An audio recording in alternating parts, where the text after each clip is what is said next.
موضوع الدرس في خلاصة تفسير سورة الرحمن، تفسير ابن كثير سورة الرحمن. الحمد لله رب العالمين، والصلاة والسلام على أشرف الأنبياء وسيد المرسلين سيدنا محمد وعلى آله وأصحابه أجمعين. اللهم صل على سيدنا محمد وعلى آل سيدنا محمد كما صليت على إبراهيم وعلى آل إبراهيم في العالمين إنك حميد مجيد. أعوذ بالله من الشيطان الرجيم. بسم الله الرحمن الرحيم. الرحمن علم القرآن خلق الإنسان علمه البيان. اللہ تبارک و تعالی نے سورت مقدسہ میں جو سورت مدنیہ ہے ہجرت کے بعد نازل ہوئی، اور اس سورت مبارک کو عرائس القرآن بھی کہا جاتا ہے. الرحمن، اللہ تبارک و تعالی نے اپنی صفت رحمان کا ذکر فرمایا. علم القرآن، ما شاء، جس کو چاہا قرآن پڑھایا. تو علماء فرماتے ہیں کہ اللہ نے پہلے جبریل علیہ السلام کو پڑھایا. جبریل علیہ السلام جو ہے پھر وہ 23 سال کی مدت میں اللہ کے حکم کے مطابق تھوڑا تھوڑا قرآن پاک لے کر حضور صلی اللہ علیہ وسلم کو پڑھاتے رہے. تو سب سے پہلی نعمت اللہ نے قرآن کی ذکر کی. اس سے اشارہ ہوا کہ عظیم ترین نعمت جو ہے وہ قرآن ہے. اسی سے ہدایت ملتی ہے، اسی سے انسان کی کامرانی اور کامیابی کے راستے کھلتے ہیں، اسی سے ظلمات کو شرک اور کفر کے اندھیرے چھڑ جاتے ہیں. خلق الانسان، اللہ نے بنایا آدمی، انسان سے مراد جنس ہے. علمہ البیان، پھر اس کو سکھایا بولنا، نطق، کہ اپنی ہر چیز جو ہے وہ بول کر بیان کر سکتا ہے. الشمس والقمر بحسبان، سورج اور چاند جو ہیں اللہ تبارک و تعالیٰ کے حکم پر اپنے راستے پہ بندھے ہوئے چل رہے ہیں. والنجم والشجر، ایسی سبزیاں جو بغیر تنے کے ہیں، والشجر جو تنے پہ کھڑے ہونے والی ہیں. یسجدان، اللہ تعالیٰ کے آگے تواضع اختیار کرتی ہیں، یعنی جیسے ان کو حکم ہے اسی کے مطابق وہ، ورنہ ہر چیز اللہ کی تسبیح کرتی ہے، اللہ کی حمد بیان کرتی ہے. والسماء رفعها، اور اللہ نے آسمانوں کو بلند فرمایا. ووضع المیزان، اور اللہ تبارک و تعالی نے میزان عدل کو رکھا. تو آسمان و زمین یا کائنات کا سارا نظام جو ہے وہ عدل پر ہے. جہاں عدل ہوگا وہاں رحمت ہوگی، امن ہوگا. جہاں عدل نہیں ہوگا، ظلم ہوگا، تو وہ معاشرہ، وہ قومیں، وہ ملک مٹ جاتے ہیں. اللہ تطغوا فی المیزان، تول میں زیادتی نہ کرو. وَأَقِیمُوا الْوَزْنَ بِالْقِسْطِ، اور وزن کرو ٹھیک ٹھیک انصاف کے ساتھ. وَلَا تُخْسِرُوا الْمِیزَانَ، اور تول میں نقصان نہ کرو کہ دینے میں زیادتی، کہ تھوڑا دیا اور لینے میں زیادہ لے لیا. وَالْأَرْضَ وَضَعَهَا لِلْأَنَامِ، اللہ تبارک و تعالی نے زمین کو بچھایا مخلوق کے لیے، اور اس زمین میں فِيهَا فَاكِهَةٌ، اس میں کئی قسم کے پھل رکھے جس سے تم لذت اندوز ہوتے ہو. وَالنَّخْلُ ذَاتُ الْأَكْمَامِ، اور کھجور جو ہے وہ ایسی کھجور جس کے بور پہ پردے چڑھے ہوئے ہیں. وَالْحَبُّ، اور اللہ نے دانے پیدا کیے جیسے گندم ہے، جو ہے. ذُوالْعَصْفِ، پھر ان کے ساتھ ان کے بھوسا ہے. والریحان، ریحان سے مراد برق بھی ہے، اور ریحان سے مراد وہ خوشبو والی بوٹی بھی ہے. فَبِأَيِّ آلَاءِ رَبِّكُمَا تُكَذِّبَانِ، لَا بِشَيْءٍ مِّن نِّعَمِ رَبِّنَا نُكَذِّبُ لَكَ الْحَمْدُ. اے جن و انس، تم اللہ کی کون کون سی نعمتوں کی تکذیب کرو گے. خلق الانسان، اللہ نے پیدا کیا انسان کو، یعنی آدم علیہ السلام کو. من صلصال، ایسی مٹی سے جو کھنکنے والی، کل فخار، جیسے ٹھیکری ہوتی ہے، یعنی مٹی کو گوندا گیا، سکایا گیا، پکایا. وخلق الجان، اور ابلیس کو جو ابو الجن ہے اللہ نے آگ سے پیدا کیا، ایسی آگ جو بالکل خالص ہے، یعنی جب آگ اوپر جا کے اٹھتی ہے تو بالکل خالص ہو جاتی۔ فَبِأَيِّ آلَاءِ رَبِّكُمَا تُكَذِّبَانِ، تم کون کون سی رب کی نعمتوں کی تکذیب کرو گے؟ رب المشرقین و رب المغربین، وہ رب ہے دو مشرقوں کا یعنی گرمیوں کی مشرق اور سردیوں کی مشرق، اور دو مغربوں کا یعنی گرمیوں کی مغرب اور سردیوں کی مغرب۔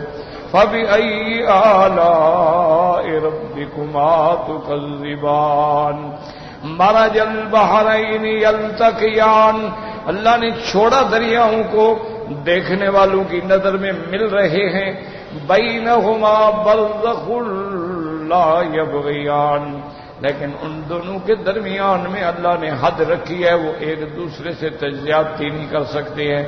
ایک طرف میٹھا پانی ہے، ایک طرف کڑوا پانی ہے، اور اپنی اپنی حد میں جا رہے ہیں، کوئی زیادتی نہیں کرتا ہے کہ میٹھا کڑوے میں مل جائے، کڑوا میٹھے میں مل جائے۔ اور یہ کئی مقامات پہ ہے، جیسے اراکان میں ہے، باریسیل میں ہے، بنگلہ دیش میں ہے، کیپ ٹاؤن میں ہے۔ فَبِأَيِّ آلَاءِ رَبِّكُمَا تُكَذِّبَانِ يَخْرُجُ مِنْهُمَا اللُّؤْلُؤُ وَالْمَرْجَانُ، اور نکالتے ہو تم ان مجموعے میں سے موتی اور مرجان، مرجان بھی ایک قسم کا پتھر ہے۔ فَبِأَيِّ آلَاءِ رَبِّكُمَا تُكَذِّبَانِ وَلَهُ الْجَوَارِ الْمُنشَآتُ فِي الْبَحْرِ كَالْأَعْلَامِ، وَلَهُ الْجَوَارِ الْمُنشَآتُ یعنی وہ کشتیاں جو زمین جو پانی کے اندر چل رہی ہیں، کل اعلام، اعلام مانا ایسے نظر آتی ہیں دور سے جیسے پہاڑ کھڑے ہوں، چونکہ کشتیوں کے بڑے بڑے بادبان ہوتے ہیں تو دور سے ایسے نظر آتے ہیں۔ فَبِأَيِّ آلَاءِ رَبِّكُمَا تُكَذِّبَانِ، ان کشتیوں کے ذریعے تیری تجارت ہے، ایک ملک سے دوسرے ملک کی طرف مال منتقل ہوتی ہیں۔ کل من علیہا فان، ہر وہ چیز جو زمین پہ ہے وہ قابل فنا ہے۔ وَيَبْقَى وَجْهُ رَبِّكَ ذُو الْجَلَالِ وَالْإِكْرَامِ، اور باقی رہے گی ذات تیرے رب کی جو عزت و عظمت والا ہے اور مومنوں پہ کرم فرمانے والے ہیں۔ فَبِأَيِّ آلَاءِ رَبِّكُمَا تُكَذِّبَانِ يَسْأَلُهُ مَنْ فِي السَّمَاوَاتِ وَالْأَرْضِ كُلَّ يَوْمٍ هُوَ فِي شَأْنٍ، اسی سے مانگتے ہیں جو آسمانوں میں ہے اور زمینوں میں، ہر وقت اس کی ایک نرالی شان ہے، کسی کو اونچا کرتے ہیں، کسی کو نیچا کرتے ہیں، کسی کو عزت دیتے ہیں، کسی کو ذلت دیتے ہیں، کسی کو ملک دیتے ہیں، کسی سے چھین لیتے ہیں، کسی کو اولاد دیتے ہیں، کسی کو موت دیتے ہیں۔ فَبِأَيِّ آلَاءِ رَبِّكُمَا تُكَذِّبَانِ لَا نُكَذِّبُ بِنِعَمِ رَبِّنَا وَلَكَ الْحَمْدُ سَنَفْرُغُ لَكُمْ ایھا الثقلان، اب ہم تمہارا حساب کریں گے۔ ثقلان سے مراد انسان اور جن ہیں، ان کو ثقلان کیوں کہا جاتا ہے کہ وہ زمین کے اوپر بوجھ ہیں، یا معنی یہ ہے کہ ثقلان معنی یعنی ان پہ شریعت کا بوجھ ہے۔ فَبِأَيِّ آلَاءِ رَبِّكُمَا تُكَذِّبَانِ یا معشر الجن والانس، اے جماعت جن و انس، یاد رکھو یہاں اللہ نے جن کو مقدم کیا انسان پر، اور جہاں قرآن پاک کی تحدی ہے کل ان اجتمعت الانس والجن علی ان یأتوا بمثل هذا القرآن لا یأتون بمثلہ ولو کان بعضهم لبعض ظہیرا۔ وہاں اللہ نے انسان کو مقدم کیا کیونکہ یہاں طاقت کا مقام تھا تو جن کو مقدم کیا، وہاں عقل کا مقام تھا تو اللہ نے انسانوں کا ذکر مقدم کیا۔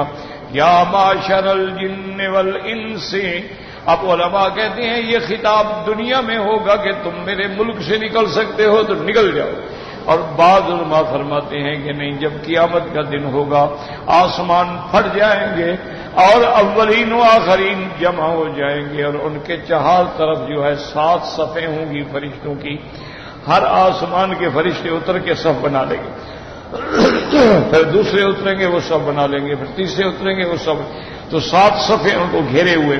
اب اللہ فرمائیں گے اے جنو انس کی جماعت، بھاگ سکتے ہو، نکل سکتے ہو تو نکل جاؤ، من اقطار السماوات والارض، آسمانوں کے کنارے سے نکل سکتے ہو تو نکلو، لا تنفذون الا بسلطان، تم ہرگز نہیں نکل سکتے مگر طاقت سے، اور وہ طاقت تمہارے پاس نہیں ہے، یا تم ہرگز نہیں نکل سکتے مگر اللہ کے حکم سے، اور وہ حکم تمہارے پاس نہیں ہے۔ فَبِأَيِّ آلَاءِ رَبِّكُمَا تُكَذِّبَانِ يُرْسَلُ عَلَيْكُمَا شُوَاظٌ مِّن نَّارٍ وَنُحَاسٌ فَلَا تَنتَصِرَانِ، اللہ نے فرمایا تم کو مارا جاتا ہے آگ سے، شواظ من نار، شواظ ایسی چیز کو کہتے ہیں آگ جس میں دھواں نہ ہو، اور نحاس کہتے ہیں دھواں ہو، فلا تنتصران، تم اس کو نہیں روک سکتے ہو، نہ منع کر سکتے ہو، اس عذاب کو بچ سکتے ہو۔ فَبِأَيِّ آلَاءِ رَبِّكُمَا تُكَذِّبَانِ فَإِذَا انشَقَّتِ السَّمَاءُ فَكَانَتْ وَرْدَةً كَالدِّهَانِ، جب آسمان پھٹ جائیں گے دروازہ ہو جائے گا، فَكَانَتْ وَرْدَةً، اس دن وہ سرخ نظر آئیں گے، كَالدِّهَانِ، پھر پگھل کے تلچھٹ کی طرح ہو جائیں گے۔ اس لیے علماء فرماتے ہیں کہ آسمانوں کا اصل رنگ جو ہے وہ سرخ ہے، ہمیں نیلا نظر آتا ہے کیونکہ خلا ہے، ہوا ہے، اس لیے ہمیں دور سے جیسے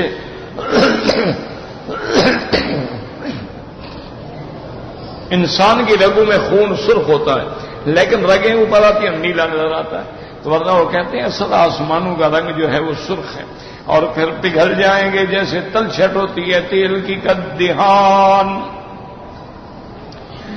فَبِأَيِّ آلَاءِ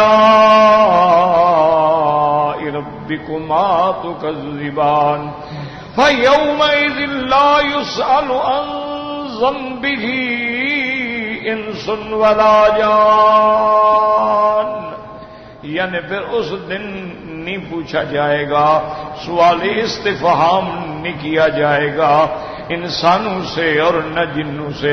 لیکن یاد رکھو دوسری جگہ قرآن کہتا ہے ان سے سوال کیا جائے گا، فَوَرَبِّكَ لَنَسْأَلَنَّهُمْ أَجْمَعِينَ۔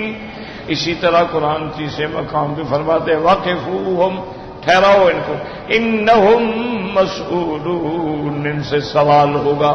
تو ایک آیت میں ہے کہ سوال نہیں ہوگا اور ایک آیت میں ہے کہ سوال ہوگا، تو علماء نے فرمایا کہ اصل میں قیامت کے کئی مواطن ہوں گے، ایک مقام ایسا ہوگا کہ جہاں سوال ہوگا، ایک مقام ایسا ہوگا کہ بس فیصلہ ہو گیا اب کوئی سوال نہیں ہوگا، اس کے بعد حکم دیا جائے گا ڈال دو ان کو جہنم۔ يعرف المجرمون بسيماهم فيؤخذ بالنواصي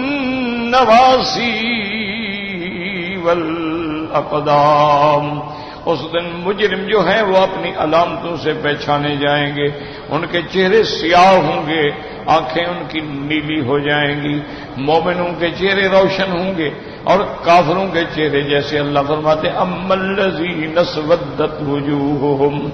اسی طرح دوسرے مقام قرآن فرماتے وجوہ یومئذ ناظرۃ الی ربہا ناظرہ، اور تیسرے مقام پہ فرماتے وجوہ یومئذ مسفرۃ ضاحکۃ مستبشرہ ووجوہ یومئذ علیہا غبرہ ترہقہا قطرہ اولئک هم الکفرۃ الفجرہ۔ اللہ فرماتے ہیں وہ اپنی علامتوں سے پہچانے جائیں گے، فیؤخذ، اللہ حکم دیں گے فرشتوں کو، فیؤخذ بالنواصی والاقدام، تو فرشتے ان کی پیشانیوں کو ملا کے پاؤں سے ملا دیں گے، بعض علماء فرماتے ہیں ایسے ملائیں گے اور بعض فرماتے ہیں الٹا ملائیں گے، کمر جو ہے وہ ٹوٹ جائے گی، اس کے بعد پکڑ کے ان کو جہنم میں ڈالیں گے۔ فَبِأَيِّ آلَاءِ رَبِّكُمَا تُكَذِّبَانِ لَا نُكَذِّبُ بِنِعَمِ رَبِّنَا هَٰذِهِ جَهَنَّمُ الَّتِي يُكَذِّبُ بِهَا الْمُجْرِمُونَ۔ جب جہنم سامنے ہوگی تو ان کو کہا جائے گا یہ ہے وہ جہنم جس کی یہ مجرم کافر تکذیب کرتے تھے، کہتے تھے کوئی جہنم نہیں، کوئی جنت نہیں۔ یطوفون بینہا وبین حمیم آن۔ اب عالم یہ ہوگا کہ کبھی جہنم میں، جہیم میں، کبھی حمیم میں، کبھی گرم کھولتے ہوئے پانی کی طرف لایا جائے گا۔ جب وہ گرمی آگ کی شدت سے چیخیں گے وَإِن يَسْتَغِيثُوا يُغَاثُوا بِمَاءٍ كَالْمُهْلِ يَشْوِي الْوُجُوهَ بِئْسَ الشَّرَابُ وَسَاءَتْ مُرْتَفَقًا۔ اللہ فرماتے ہیں پھر ان کو جو پانی پلایا جائے گا وہ گرم، حمیم، گرم آن مانا شدید گرم، اور وہ پانی کیا ہوگا؟ وہ یعنی کافروں کے جسم سے نکلی ہوئی پیپ اور خون وہ جمع ہوگا، وہ پلایا جائے گا۔ فَبِأَيِّ آلَاءِ رَبِّكُمَا تُكَذِّبَانِ وَلِمَنْ خَافَ مَقَامَ رَبِّهِ جنتان۔ پہلے کافروں کا ذکر تھا، مومنوں کا ذکر ہے، وہ لوگ جو رب کی پیشی سے ڈرنے والے ہیں، مقام ربہ، اس حاضری کے دن سے خوف والے، یوم یقوم الناس لرب العالمین، جن کو خوف تھا کہ ہم نے دربار میں پیش ہونا ہے۔ اسی لیے قرآن پاک دوسری جگہ وضاحت کرتا ہے کہ قیامت والے دن جب نامہ اعمال تقسیم ہو جائیں گے، مومنوں کو داہنے ہاتھ میں ملیں گے اور کافروں کو بائیں ہاتھ میں ملیں گے۔ وَأَمَّا مَنْ أُوتِيَ كِتَابَهُ بِيَمِينِهِ فَيَقُولُ هَاؤُمُ اقْرَءُوا كِتَابِيَهْ إِنِّي ظننت انی ملاق حسابیہ۔ جس کو دائیں ہاتھ میں ملے گا وہ دوستوں کو بلائے گا، آؤ پڑھو پڑھو میرا نامہ اعمال پڑھو، کیوں؟ مجھے یقین تھا میں نے اللہ کے پاس جانا ہے تو میں نے ڈر کے اعمال صالح کیے۔ وَلِمَنْ خَافَ مَقَامَ رَبِّهِ جنتان۔ اللہ ان کو دو جنتیں عطا فرمائیں۔ اللہ تعالیٰ کے ہاں کئی جنتیں ہیں، اللہ تبارک و تعالیٰ کے ہاں جنتوں کی تعداد جو ہے وہ بہت زیادہ ہے، اس لیے ان میں بھی اعلیٰ، ان میں بھی اوسط، ان میں بھی ادنا ہے۔ میرے آقا نے حبیب کبریا حضرت محمد مصطفیٰ صلی اللہ علیہ وعلی آلہ وصحبہ وسلم تسلیما کثیرا، آپ نے فرمایا اذا سألتم اللہ الجنۃ فاسألوہ الفردوس الاعلی، جب اللہ سے مانگا کرو تو فردوس اعلیٰ مانگا کرو۔ آپ نے فرمایا چونکہ وہ سب سے اعلیٰ جنت ہے، ساتواں آسمان اس کی زمین ہوگی اور عرش اس کی چھت ہوگی، اس لیے اللہ فرماتے ہیں وَلِمَنْ خَافَ مَقَامَ رَبِّهِ جنتان۔ اپنے رب کی پیشی سے ڈرنے والوں کو ہم دو جنتیں دیں گے۔ قرآن میں بھی کئی کا ذکر آیا ہے، جنت الخلد کا بھی ذکر آیا، جنت النعیم کا بھی ذکر آیا، جنت المأوى کا بھی ذکر آیا ہے، اور جنت الفردوس کا بھی ذکر آیا ہے۔ فرمایا فَبِأَيِّ آلَاءِ رَبِّكُمَا تُكَذِّبَانِ، اور وہ جنتیں ایسی ہوں گی ذواتا افنان، افنان مانا فنن، کہ ان کے درخت جو ہیں وہ ٹہنیوں سے لدے ہوئے ہوں گے اور ٹہنیاں جو ہیں وہ پھلوں سے لدی ہوئی ہوں گی، اور بعد نے فرمایا افنان فن سے ہے یعنی ہر قسم کے درخت ہوں گے۔ فَبِأَيِّ آلَاءِ رَبِّكُمَا تُكَذِّبَانِ فِيهِمَا عَيْنَانِ تَجْرِيَانِ ان جنتوں کے اندر نہریں ہوں گی چلنے والی. اللہ تبارک و تعالیٰ نے مومنوں کے لیے جو نہریں بنائی ہیں، لیکن یاد رکھو جنت کی نہریں دنیا کی نہروں سے مختلف ہیں. یہاں نہر اوپر سے نیچے آتی ہے اور کناروں میں بند ہوتی ہے، وہاں تو بالکل بس سیدھی زمین پہ چل رہی ہوگی، اللہ کے حکم سے نہ ادھر ہٹے گی نہ ادھر ہٹے گی. اور پھر مومن جدھر چاہیں گے ادھر چل پڑے گی. فیہما عینان تجریان فبأئی آلاء ربکما تکذبان فیہما من کل فاکہۃ زوجان. اور ان جنتوں میں ہر قسم کے پھلوں کے جوڑے ہوں گے، اور بعض علماء نے فرمایا انواع و اقسام ہوں گے. فبأئی آلاء ربکما تکذبان. اور مومنوں کا حال یہ ہوگا کہ بڑے مزے میں متکئین علی فرش بطائنها من استبرق، وہ ٹیک لگائے ہوں گے اپنے بستروں پہ، اور ان کے لحاف جو ہیں ان کا جو استر ہے بطائنها، ایک داخل ہے ایک خارج ہے. بطائن جو ہے من استبرق، استبرق کہتے ہیں موٹے قسم کا ریشم، اور سندس کہتے ہیں بریک کپڑا ریشم کا، اور استبرق کہتے ہیں موٹا کپڑا، چونکہ لحاف میں تو موٹا کپڑا لگایا جاتا ہے. استبرق وجن الجنتین دان. اور دونوں جنتوں کے پھل جو ہیں وہ مومن کے قریب ہوں گے. کھڑے ہوئے لے لے، بیٹھے ہوئے لے لے، لیٹے ہوئے لے لے. اللہ فرمائیں گے میرا بندہ دنیا میں تم بھاگتے رہے، تم پھلوں کے پیچھے جاتے تھے، آج سب کچھ تیرے حکم کے تابع ہے.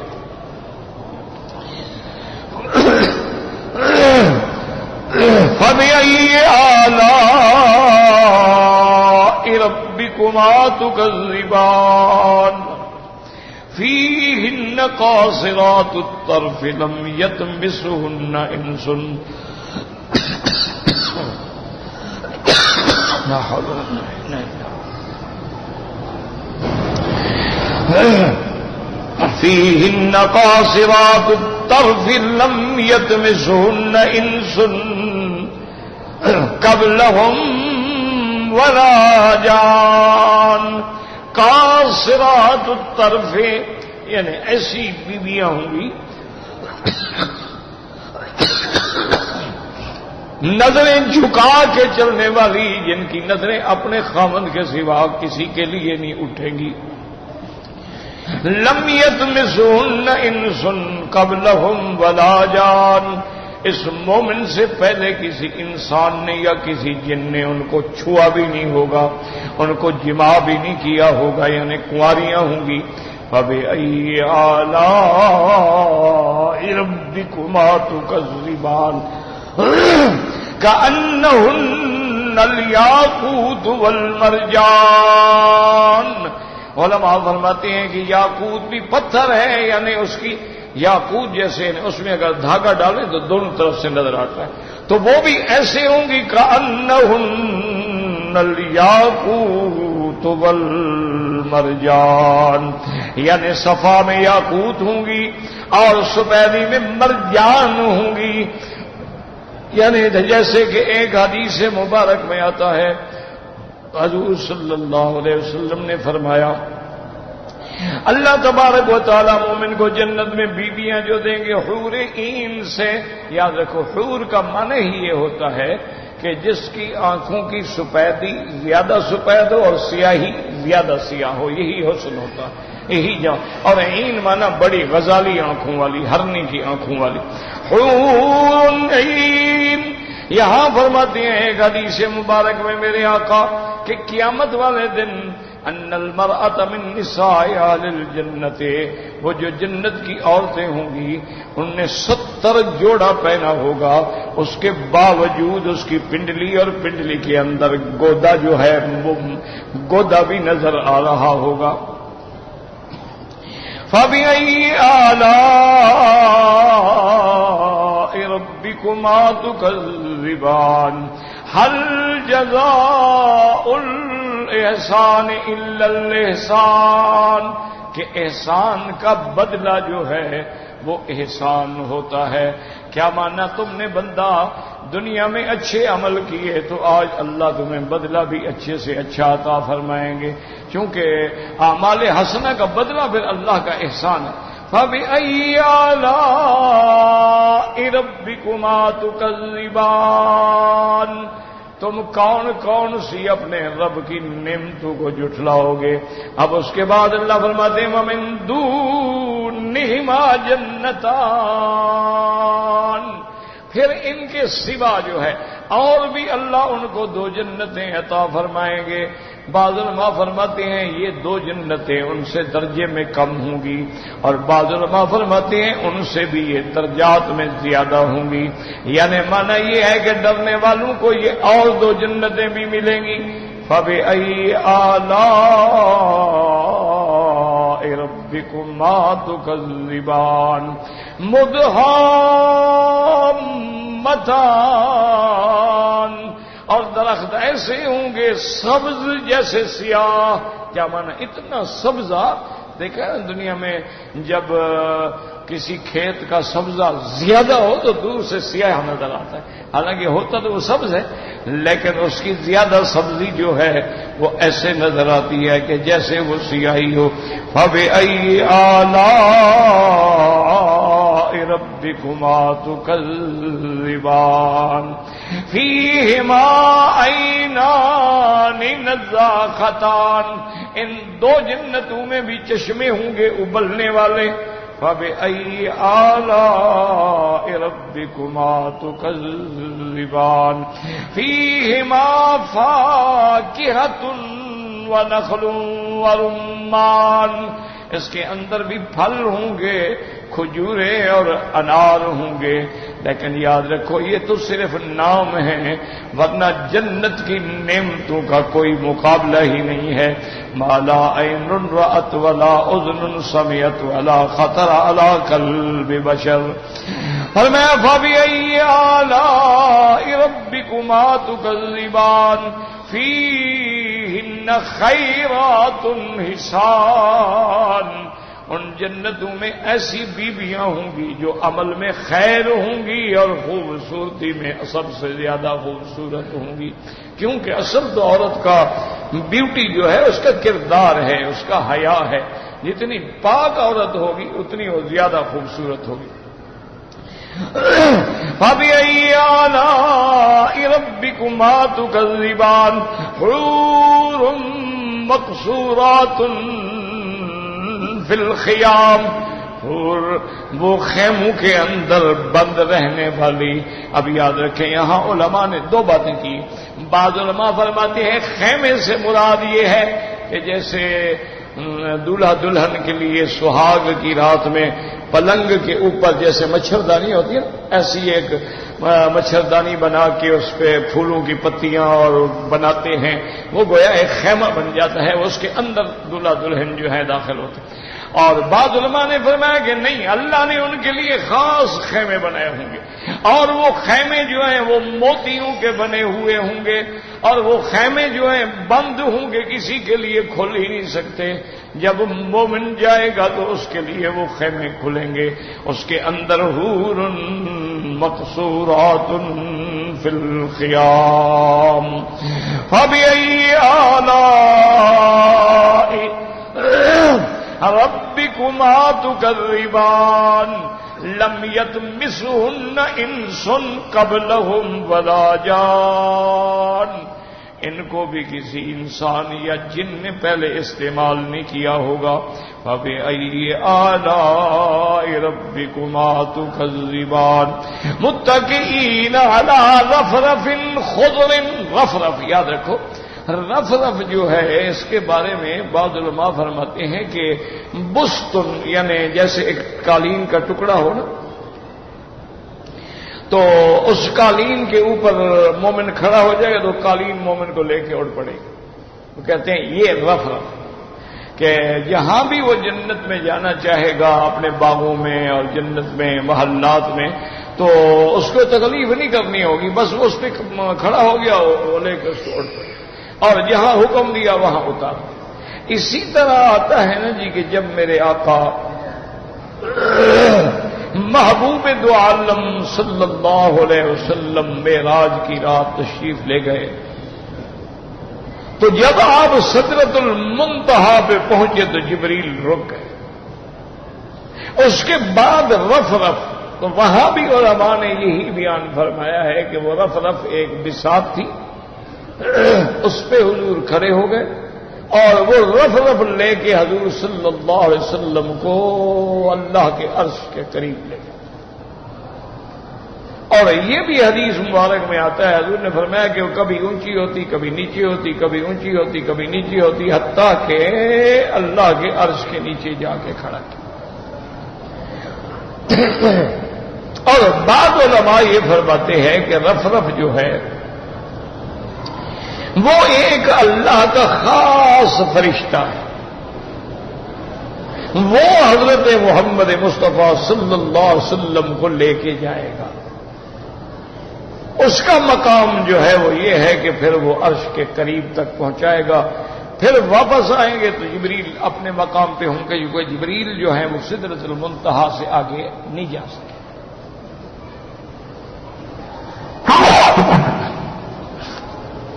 الحمدللہ علی کل حال۔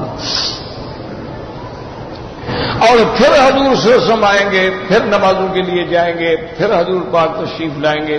تو بہرحال جبریل علیہ السلام کی حد جو ہے وہ سدرۃ المنتہا تک ہے، اس سے آگے نہیں جا سکتے۔ اسی لیے بعض علماء نے یہ بھی لکھا ہے کہ جبریل علیہ السلام نے عرض کیا کہ یا رسول اللہ میری حد ہو گئی ہے، انتہا ہو گئی ہے، اگر اس سے آگے میں ذرا بھی تجاوز کروں تو میں جل جاؤں۔ پھر وہ خاص خادم جو ہے وہ رف رفن خضر، اور بات کہتے ہیں نہیں، رف رف کا معنی ہی بساط ہے، خضر سبز۔ اور یہ بھی آپ دیکھیں کہ یہاں بھی اللہ نے فرمایا ہے خضر سبز۔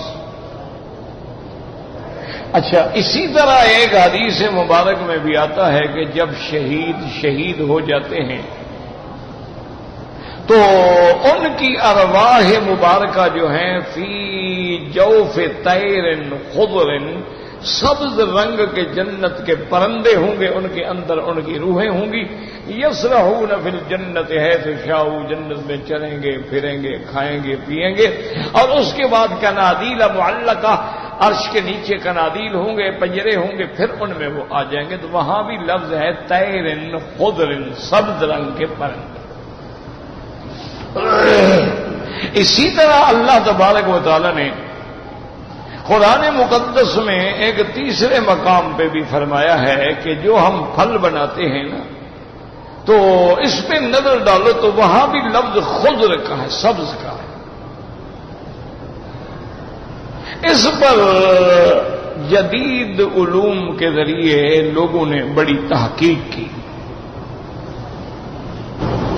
جس کو آج کل ایگریکلچرل زبان میں کہتے ہیں کلوروفل، کہ ایک سبز مادہ ہوتا ہے۔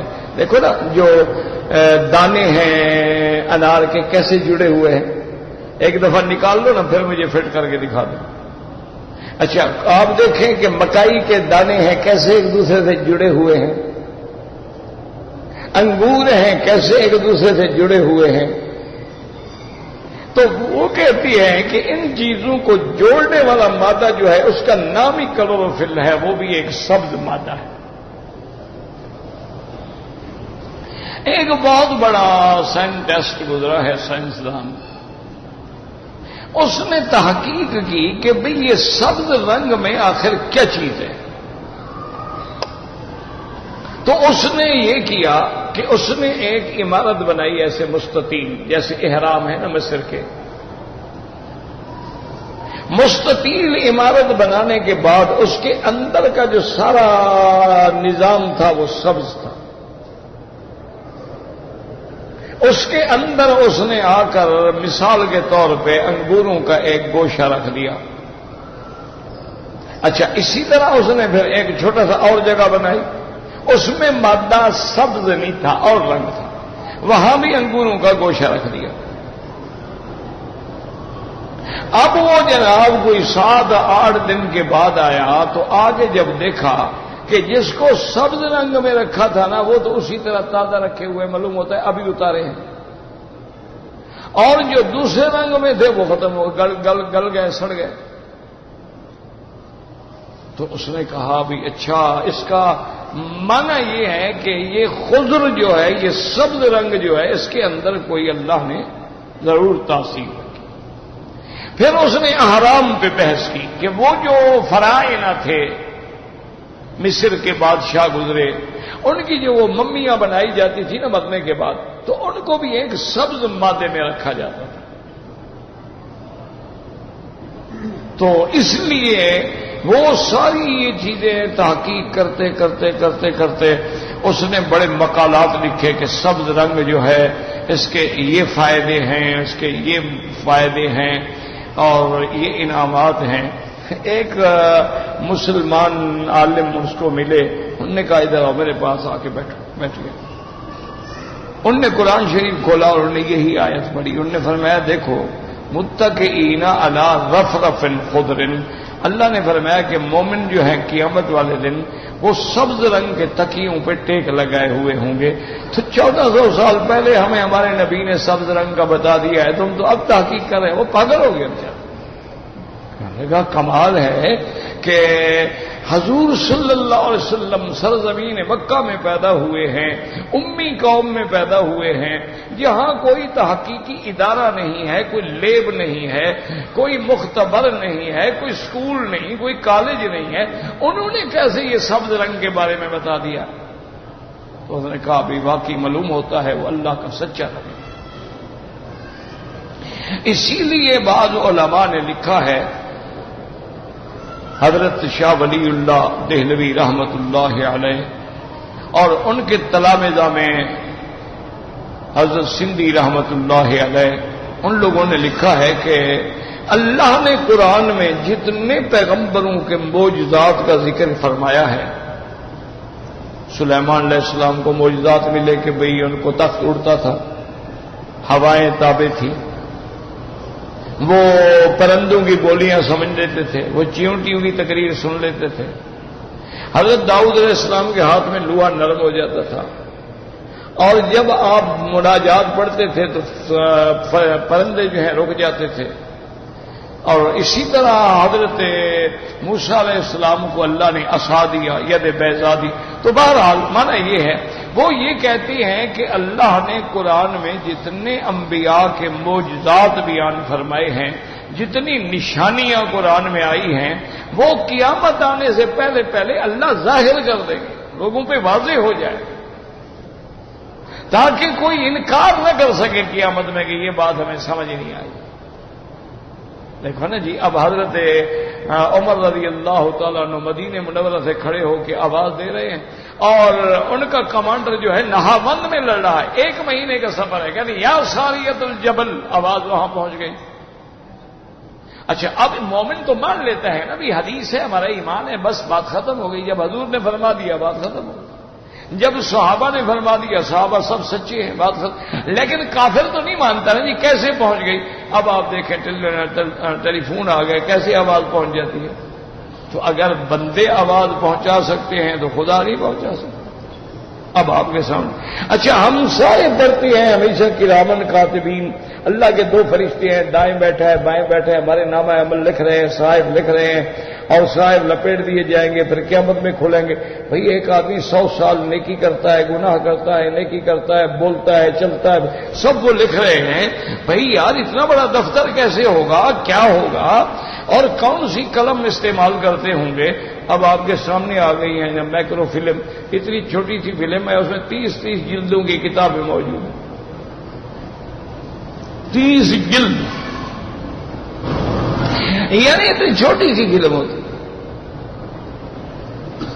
اب جناب یہ ہے کہ ہم پڑھتے ہیں کہ بھئی کیسے حضرت موسیٰ علیہ السلام نے ہاتھ نکالا تو روشن ہو گیا ہے۔ اب یہ ساری چیزیں اللہ، تاکہ قیامت میں کوئی انکار کا راستہ ہی نہ رہے۔ اللہ کسی کو ایسے عذاب نہیں دیتے، لیہلک من ہلک عن بینۃ ویحیی من حی عن بینۃ۔ تو قرآن پاک جتنا سائنس ترقی کر لے، سائنس کا قرآن محتاج نہیں، سائنس قرآن کی محتاج ہے۔ جتنا زور لگاتے چلے جائیں وہی پہنچیں گے جو پہلے قرآن بتا چکا۔ یہ الگ بات ہے کہ ہم نے اس پہ غور نہیں کیا، ہم نے اس پہ تدبر نہیں کیا۔ اس لیے اللہ فرماتے ہیں متکئین علی رفرف خضر ابقرین۔ یاد رکھو ابقر جو ہے یہ یمن کے علاقے میں ایک جگہ تھی جہاں چادریں بنتی تھیں، بڑی خاص قسم کی کڑھائی اور کام ہوتا تھا۔ تو وہ برود یمانیہ جو ہیں یمن کی چادریں وہ بڑی مشہور ہوتی تھی، دنیا میں ان کا ایک بڑا نام ہوتا تھا، اور وہ ہینڈ میڈ ہاتھ سے بنی ہوئی ہوتی تھی۔ یہ مشینوں والی تو اب دنیا میں اور آ گئی ہے نا، اب تو کئی قسم کے کپڑے آ گئے، لیکن مشین سے ہیں، ہاتھ سے بنانا جو تھا نا جی، تو اس لیے پھر ہر اچھی چیز کو، نرالی چیز کو اب کری کہا گیا۔ اللہ پاک فرماتے ہیں متکئین علی رفرف خضر ابقرین حسان۔ او اللہ سے اللہ وہ بساط ہوگی، اللہ سے اللہ جو ہے وہ وسائد ان کے تکیے ہوں گے۔ فَبِأَيِّ آلَاءِ رَبِّكُمَا تُكَذِّبَانِ تبارک اسم ربک ذی الجلال والاکرام۔ یاد رکھو تبارکہ کے دو معنی ہوتے ہیں، جیسے تبارک الذی بیدہ الملک، تبارک الذی جعل فی السماء بروجا وجعل فیہا سراجا وقمرا منیرا۔ تبارکہ کے دو معنی یاد رکھیں، تبارکہ برکت والا، یا تبارکہ بروک سے، جیسے کہتے ہیں بارکہ کہ اونٹ بیٹھ گیا، تو ایک معنی آتا ہے ثابت رہنا جس نے کبھی فنا نہیں ہونا، اور ایک ہے برکت والا۔ برکت والا نام ہے تیرے رب کا جو ذی الجلال بھی ہے اور مومنوں پہ اکرام فرمانے والے بھی ہیں۔ یاد رکھو کہ اللہ پاک نے اس سورۃ الرحمن کو شروع کہاں سے کیا تھا؟ اللہ کے نام سے نا، الرحمن، ختم کہاں کیا؟ تبارک اسم ربک، برکت والا نام ہے تیرے رب کا۔ ابتدا بھی اللہ کے نام سے اور انتہا بھی اللہ کے نام پہ، اس کو کہتے ہیں ربط آخر السورۃ ما آخر السورۃ۔ تبارک اسم ربک ذی الجلال والاکرام، واللہ اعلم۔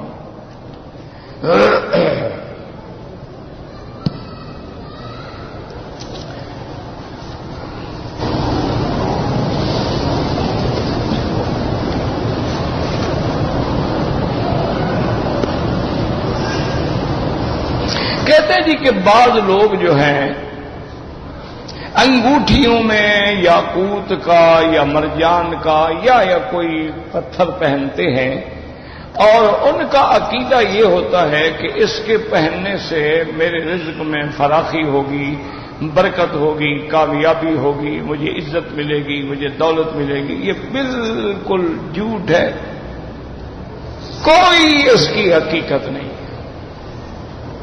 اگر پتھر پہننے سے روزی ملتی نا جی تو لوگ نوکریاں کیوں کرتے؟ بس پتھر خرید کے پہن لیتے، بیٹھ جاتے، گھر میں روزی آ جاتی گھر میں۔ ضرورت کیا ہے پھر دھکے کھانے کی کہ 2-2 سال کے ورک پرمٹ پہ آؤ، بچوں سے جدا، ماں باپ سے جدا، اور یہاں جناب پہاڑوں پہ پتھروں پہ کام کر رہا ہے۔ ایک انگوٹھی خرید لے گا تو بس ٹھیک ہے، روزی خود بخود آ جائے گی۔ یہ بالکل غلط ہے اور اس کی کوئی حقیقت نہیں۔ کسی چیز میں نفع نقصان نہیں ہے، میرے اللہ کے ہاتھ میں۔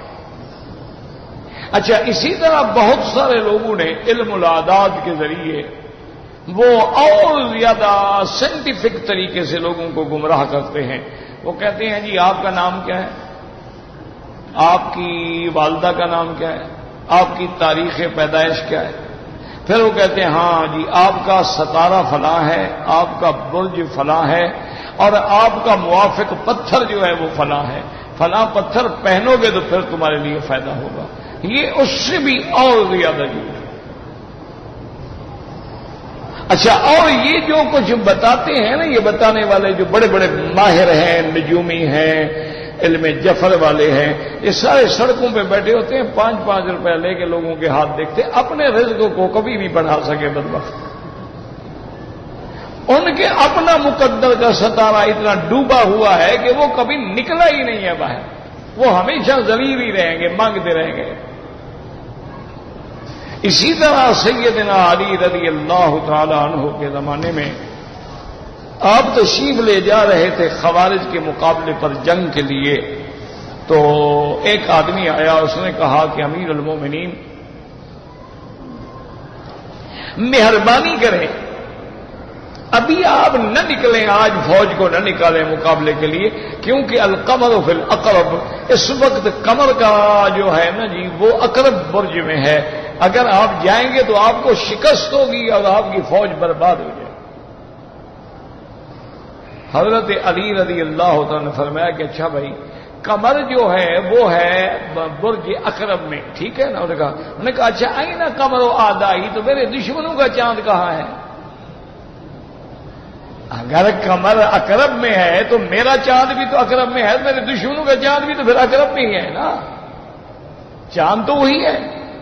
آپ نے فرمایا اس کو قید کر دو اور ہم اپنے اللہ کے توکل پہ چڑھتے ہیں، تو اللہ نے آپ کو فتح دی۔ تو یہ جو ہے نا میرا بھائی، یہ سب قصے کہانیاں ہوتی ہیں۔ بعض لوگ کہہ دیتے ہیں فیروزہ پہنو گے موافق آ جائے گا تو یہ ہوگا، اور ڈائمنڈ پہنو گے تو اس میں شجاعت اور بہادری پیدا ہوگی اور فلاں ہوگا۔ یہ محض تخیلات ہیں، تصورات ہیں، ان کی کوئی حقیقت نہیں ہے۔ نفع اور نقصان کا مالک صرف میرا اللہ ہے۔ اگر ایسا ہوتا تو جن کے پاس جناب یہ پتھر تھے ان کو تو کبھی کوئی مشکل نہ آتی نہیں، جنہوں نے یہ پتھر پہنے ہوئے تھے وہ تو کبھی ذلیل نہ ہوتے نا۔ تو یہ محض باتیں۔ ہاں ایک چیز یہ سمجھ لو کہ مثلا اللہ نے سیب ہے کھاتے ہو، اس کے بھی اندر فائدہ رکھا ہے، انار کھاتے ہو اس کا الگ فائدہ ہے۔ اچھا گاجر کھاتے ہو، دیکھو گاجر کتنی سستی چیز ہے۔ حکیم اجمل خان مرحوم سے ایک غریب آدمی نے پوچھا، انہوں نے کہا جی میں تو غریب آدمی ہوں، آپ بڑے لوگوں کو تو کشتہ بنا کے دیتے ہیں سونے کا، میں تو روٹی بھی کما کے مشکل سے، آپ نے فرمایا تم گاجر کھایا کرو، جو سونا پیدا کرتا ہے وہی گاجر پیدا کرتی ہے۔ انہوں نے فرمایا جو کشتہ سونا پیدا دیتا ہے وہ تو اللہ نے دولت مندوں سے پیسے نکالنے ہیں تو ہم ان کو سونا دے دیتے ہیں بنا کے، ورنہ فائدہ تو وہی ہے جو سونے کا کشتہ پیدا دیتا ہے، وہی گاجر کا فائدہ ہے۔ تم روزانہ صبح ایک گاجر کا جوس کا گلاس پیا کرو بس ٹھیک ہے۔ اچھا اسی طرح سے اب تحقیق آئی ہے کہ یہ جو ہم لہسن کھاتے ہیں جسے تھوم کہتے ہو، عربی میں تھوم کہتے ہیں، کہ بھئی یہ بلڈ پریشر کو ٹھیک کرتا ہے، بڑھنے نہیں دیتا بلڈ پریشر۔ اسی طرح تحقیق آئی ہے جو بصل کھاتے ہیں، اسی طرح تحقیق آئی ہے جو سرخ مرچ کھاتے ہیں، یہ اندر جا کے کئی بیکٹیریا ہیں جن کو مار دیتی ہے۔ اسی طرح اب جو ہلدی کھاتے ہیں، کتنے اندر کے زخم ہوں وہ بھر جاتے ہیں۔ اس لیے حکما جو ہیں وہ کہتے ہیں کہ بھئی رات کو گرم دودھ میں ایک معمولی سا ذرہ ہلدی کا ڈال کے پی لیا کرو، تاکہ اندر تمہارے کو گڑبڑ ہے پھیپھڑے میں ادھر ادھر سب کو ٹھیک کر دے۔ تو یہ فائدہ تو اللہ نے رکھا ہے کہ بعض پتھر ٹھنڈے ہیں، بعض پتھر گرم ہیں۔ ابھی آپ طائف چلے جائیں، جب ہدا سے آگے جائیں گے آپ کے کان بند ہو جائیں گے، کیونکہ آگے پہاڑوں میں میگنیٹ ہے، کان بند ہو جاتے ہیں۔ تو یہ چیزیں تو ہوتی ہیں، باقی نفع نقصان یا پیسہ ملتا ہے یا دولت ملتی ہے یہ بالکل جہالت ہے، کسی چیز سے نہیں ملتی۔ کہتے جی کہ حضرت آدم علیہ السلام کو تو اللہ نے پیدا فرمایا اور مٹی سے پیدا فرمایا، بی بی حوا کو کیسے پیدا فرمایا؟ وہ بھی تو اللہ نے پیدا فرمایا۔ پہلی بات تو یہ ہے کہ میں اس وقت وہاں نہیں تھا، جو مولوی اس وقت وہاں ہو نا اس سے مسئلہ پوچھا کرو۔ اچھا تم اپنی پیدائش کا فکر کرو، تمہیں بی بی حوا کی پیدائش کی کیا تکلیف ہو گئی ہے؟ جب حدیث میں موجود ہے کہ ان اللہ خلق حوا من ضلع الایسر من آدم، کہ اللہ نے آدم کی بائیں پسلی سے بی بی حوا کو پیدا فرمایا، بات ختم۔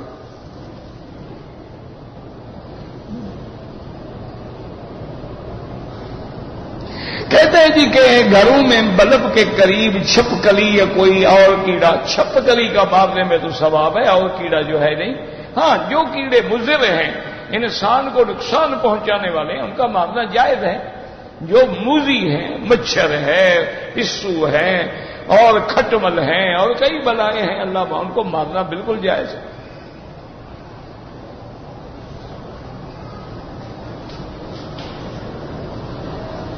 کہتے جی کہ میں مکہ مکرمہ میں رہتا ہوں. تیسرے دن یعنی آخری دن کی جو کنکریاں تھیں، میں نے کسی دوست سے کہا تھا کہ میری طرف سے کنکریاں مار دو. اگر تم معذور تھے، بیمار تھے، چلنے کے قابل نہیں تھے، پھر تو ٹھیک ہے. تندرستی اور جان چھڑوائی تھی تو ایک بکری دم ادا کرو.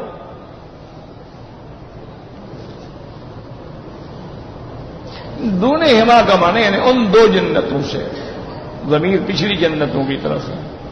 احسان مانا خوبصورت. مطابقت کیوں نہیں ہے؟ کس بات میں مطابقت نہیں ہے یہ بھی تو لکھو نا. وہاں اور وصف ہے، وہاں اور وصف ہے، مطابقت کا کیا معنی؟ وہ تو ہیں ہی من دونہما، تو مطابقت کیسے ہوگی؟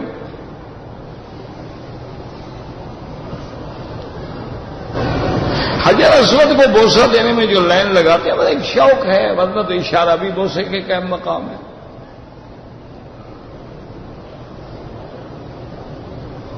کہتے جی کہ طواف کے دوران میں جب اذان ہوتی ہے تو لوگ وہی کھڑے ہو کے سنتیں شریعہ، غلط بات ہے. طواف والوں کا راستہ روکنا جو ہے گناہ ہے، بالکل نہیں روکنا چاہیے.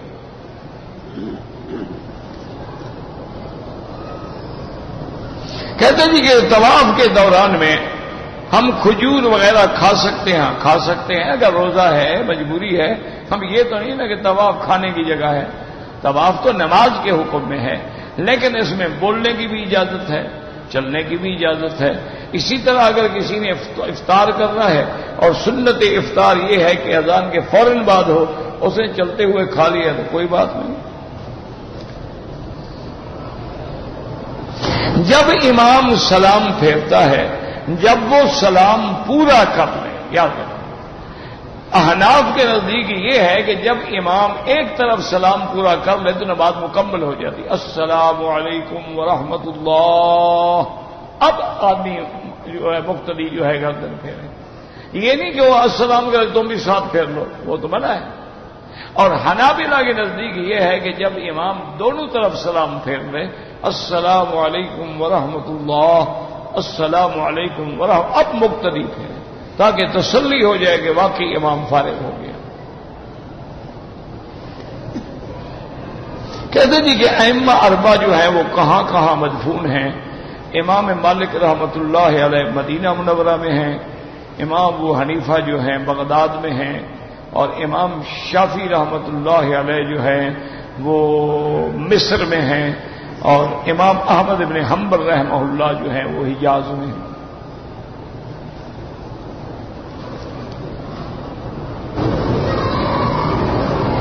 والد فوت ہو گیا یا وہاں بھی فوت، ان کا عمرہ کر سکتے ہو، حج بھی کر سکتے ہو.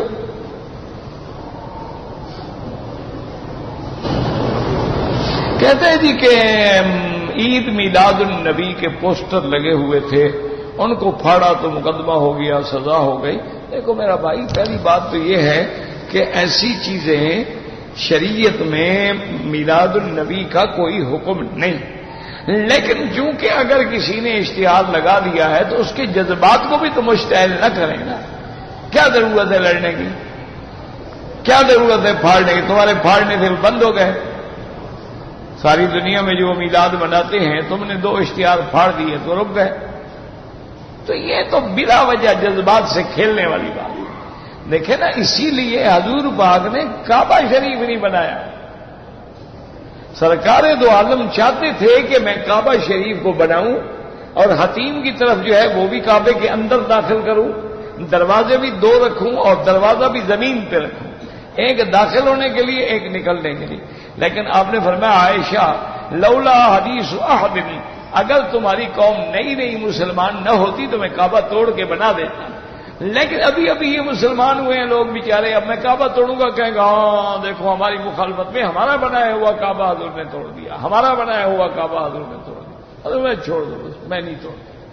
تو اس لیے یہ بھی شریعت میں حکم ہے کہ اگر کسی مسئلے سے فتنہ پیدا ہونے کا اندیشہ ہے تو اس میں بلا وجہ کودنا یہ کوئی بہادری نہیں ہوتی، یہ کوئی جذباتیت نہیں ہوتی ہے۔ بلا وجہ اپنے آپ کو ان چیزوں سے محفوظ رکھا کرو۔ بہرحال جو بیچارے کہتے ہیں اللہ ان کو رہائی عطا فرمائے، کہتا ہے جی جنت میں مردوں کو تو حوریں ملیں گی اور جو عورتیں ان کو کیا ملے گا؟ تم ملو گے انشاءاللہ، تم جو ہو موجود ہر خام دیکھو نا، تمہیں بیوی ملے گی تو بیوی کو تم نہیں ملو گے۔ ہاں جو ایسی لڑکیاں ہیں کنواری فوت ہو گئی، ان کی تمنا ہوگی تو اللہ ان کو بھی مرد دے گے۔ وَلَكُمْ فِيهَا مَا تَشْتَهِي أَنفُسُكُمْ، جو چاہو گے ملے گا۔ تو وہاں بھی نکاح ہوں گے۔ حضور پاک کی شادی نہیں ہوگی جنت میں، بی بی آسیہ سے بھی نکاح ہوگا حضور صلی اللہ علیہ وسلم کا، تو پھر جنت میں اللہ ان کو بھی عطا فرما دیں گے اگر وہ چاہیں گی، نہ چاہیں ان کی مرضی ہے۔ ربنا تقبل منا انك انت السميع العليم وتب علينا انك انت التواب الرحيم اللهم اجعل لنا وللمسلمين من كل هم فرجا ومن كل ضيق مخرجا ومن كل بلاء عافيا۔ یا الہ العالمین، عالم اسلام کی عزت کا فیصلہ فرما۔ یا اللہ کفار کی ذلت کا فیصلہ فرما۔ یا اللہ جو مجاہدین فلسطین میں ہیں، کشمیر میں ہیں، جس مقام میں ہیں، ان کی جان مال ابرو عزت کی حفاظت فرما، قدم قدم پہ نصرت فرما۔ یا اللہ دین کی مدد کرنے والوں کی مدد فرما، اور جو دین کی مخالفت کرتے ہیں تو قادر ہے ہدایت عطا فرما، اور اگر ان کے مقدر میں تیرے علم میں ہدایت نہیں ہے تو پھر ان کو اپنی قدرت کے ساتھ ذلت آمیز شکست سے دوچار فرما۔ یا اللہ اس بلد الامین کو قیامت تک ہر فتنے سے محفوظ فرما۔ یا اللہ پاکستان کو استحکام نصیب فرما، امن نصیب فرما۔ یا اللہ غریبوں کو روزی نصیب فرما۔ یا اللہ محتاجوں کی احتیاج دور فرما۔ یا اللہ سیلاب کے متاثرین کی مدد فرما۔ یا اللہ تیرے نام لیوا ہے، سردیوں میں تڑپ رہے ہیں، یا الہ العالمین مدد فرما، ہمیں ہمارے گناہوں کی وجہ سے سزا نہ دے، رحمت کا معاملہ فرما۔ لا تعذبنا بذنوبنا اللهم لا تهلكنا بذنوبنا اللهم انا خلق من خلقك ولا تمنع عنا بذنوبنا فضلك۔ یا اللہ بیماروں کو شفا عطا فرما۔ یا اللہ اس عاجز کو شفا عطا فرما۔ یا اللہ جو فوت ہو گئے ان کی قبروں کو باغ جنت بنا، جو زندہ ہیں ہدایت عطا فرما۔ یا اللہ اور آخری وقت میں زبان پہ جاری فرما لا الہ الا اللہ محمد الرسول اللہ۔